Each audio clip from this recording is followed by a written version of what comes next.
From the moment the bus doors groaned open that morning, Maya sensed something was wrong, as if the air itself had thickened with dread.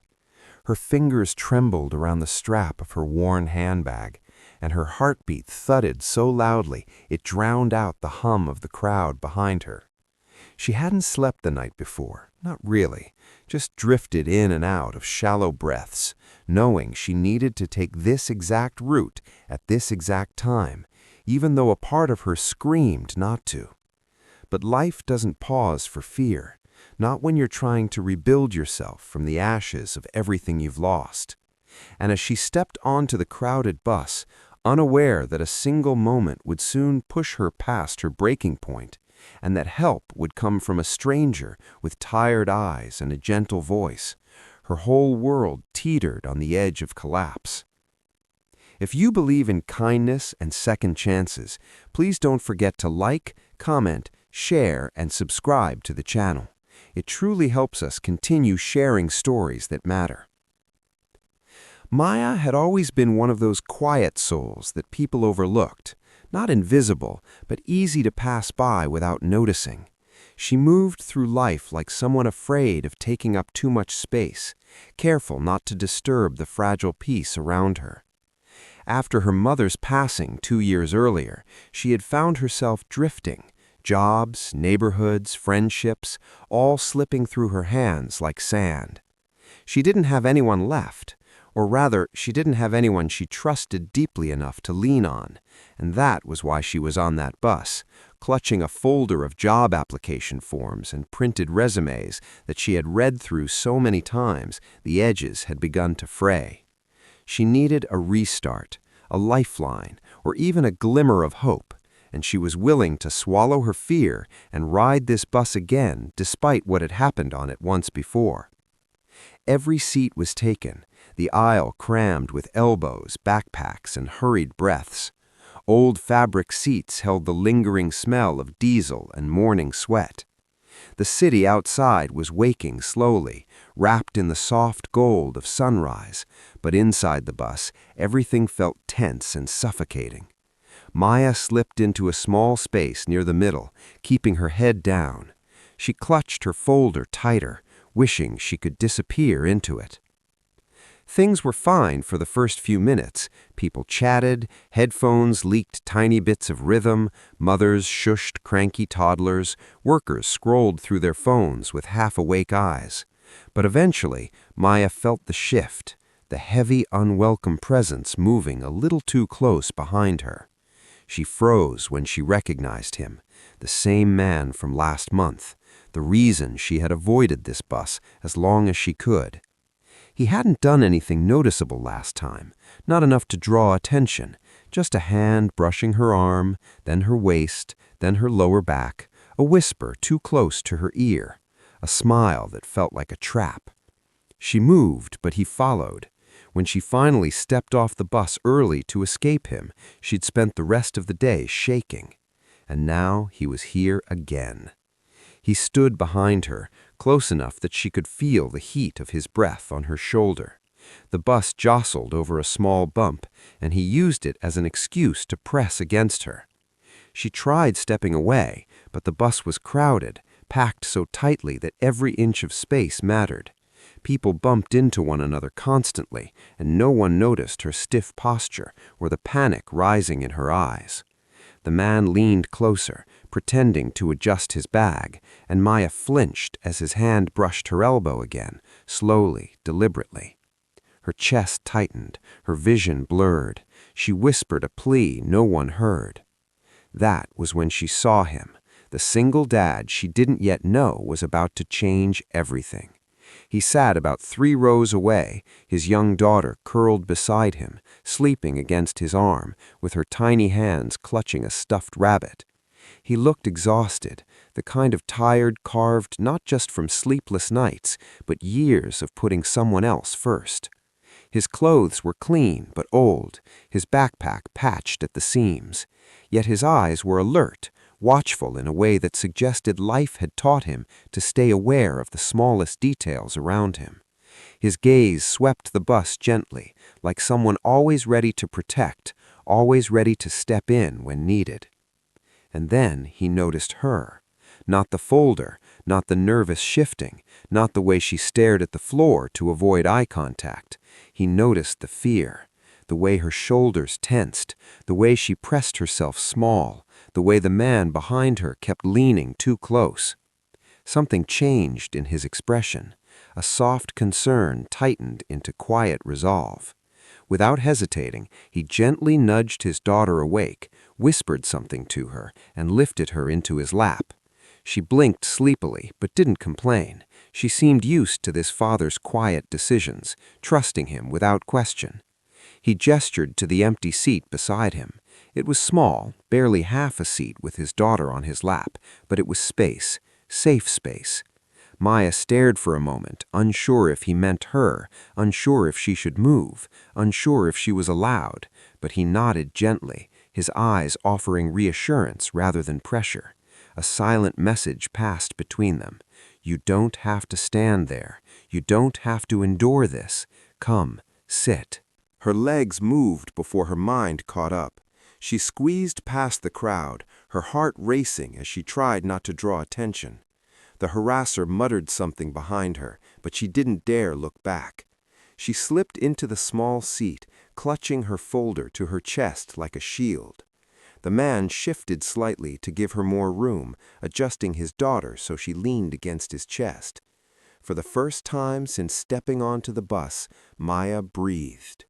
She stared down at her hands, overwhelmed by the sudden relief. The man didn't say anything. He didn't need to.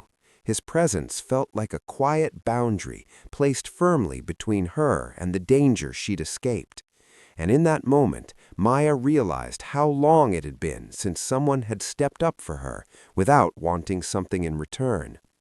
The ride continued, the bus bouncing through narrow city streets, but for Maya, everything felt different now. She could see the world again, the morning sky, the flicker of sunlight against metal poles, the small girl clutching her stuffed rabbit with sleepy trust. She could smell the faint scent of the father's soap, simple and unpretentious. She felt the safe distance, the calm air around her. She felt seen. The man lifted his daughter's hood gently to shield her from the cold draft of the bus vent.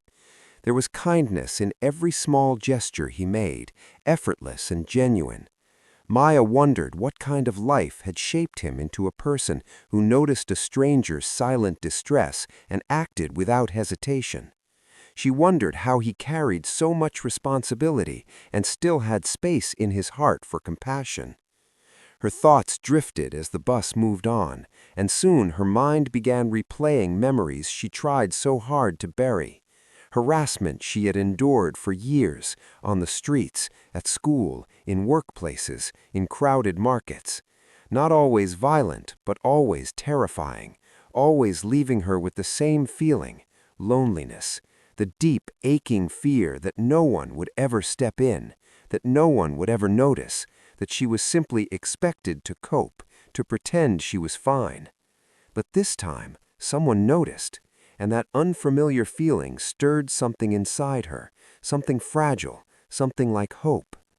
The bus slowed at a traffic light, and the man glanced at her briefly. She offered a faint, shaky smile of gratitude. It wasn't much, but he seemed to understand exactly what it meant. He nodded, a soft, reassured nod that told her she wasn't bothering him, that she wasn't a burden, that he was glad she had sat down. The harasser, still near the middle of the bus, scowled at her from afar, but now he stayed back. He didn't move toward her again, not with the father's watchful gaze calmly fixed in his direction. Eventually, at the next stop, the man got off the bus, quickly, angrily, slamming his shoulder into another passenger as he left. Maya trembled, but watching him disappear through the doors felt like finally exhaling after holding her breath for months. The bus grew quieter. The morning sun spilled more warmly through the windows, and for the first time in a long time, Maya felt safe. When her stop approached, she reluctantly stood, not wanting to leave the small island of security she had found. She looked at the father and his daughter, uncertain how to express the gratitude swelling painfully in her chest. She wanted to say something profound, something meaningful, something worthy of what he had done, but all she managed was a whispered "thank you," barely audible over the bus engine. The father smiled gently, the kind of smile that told her it was enough. His daughter waved her little rabbit at Maya, giggling sleepily, and just like that, a stranger's small act of kindness stitched a piece of Maya's broken world back together. She stepped off the bus with trembling legs and tear-filled eyes, but there was a new lightness in her steps. The city felt different, less hostile, less sharp, like maybe she wasn't walking through it entirely alone. That single moment, one stranger noticing her distress, became the turning point she didn't realize she needed. She walked into her job interview with newfound confidence, not because she suddenly felt strong, but because someone else had reminded her she deserved safety, respect, and kindness. She deserved space in this world, and she carried that feeling like a quiet ember of warmth in her chest. The interviewers noticed her calm determination, her sincerity, her resilience. By the time she stepped outside again, she felt hopeful in a way she hadn't in years.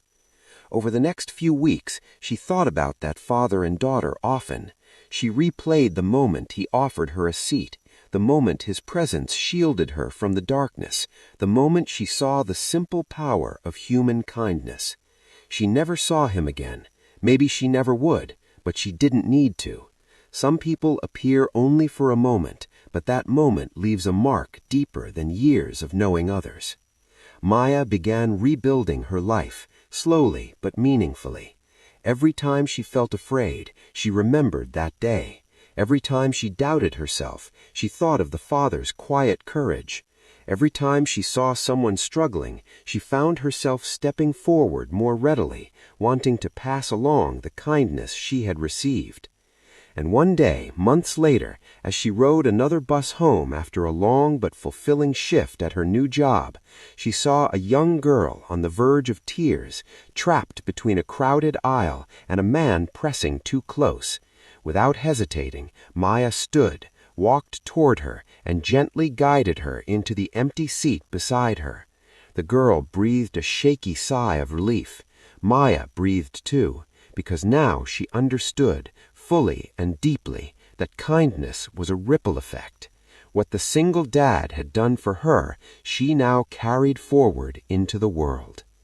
If this story touched your heart, please remember to like, comment, share, and subscribe. Your support helps us keep creating meaningful stories that bring hope and light into the world. And before we close, here's one special request. Please comment below. Tell us what moment in this story resonated with you the most. Thank you for listening.